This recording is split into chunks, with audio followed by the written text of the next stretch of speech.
በስመ አብ ወወልድ ወመንፈስ ቅዱስ አሐዱ አምላክ አሜን።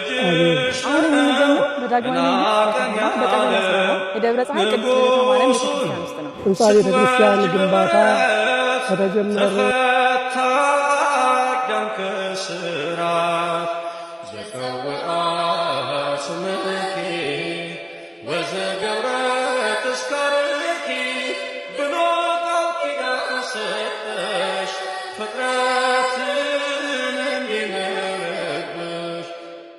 ቸሪቱ አማላጅቱ ሆይ እናቱ ነሽና አዶናይ በሥላሴ ፊት ስልጣን ያለሽ የባሕርያችን መመኪያ ነሽ።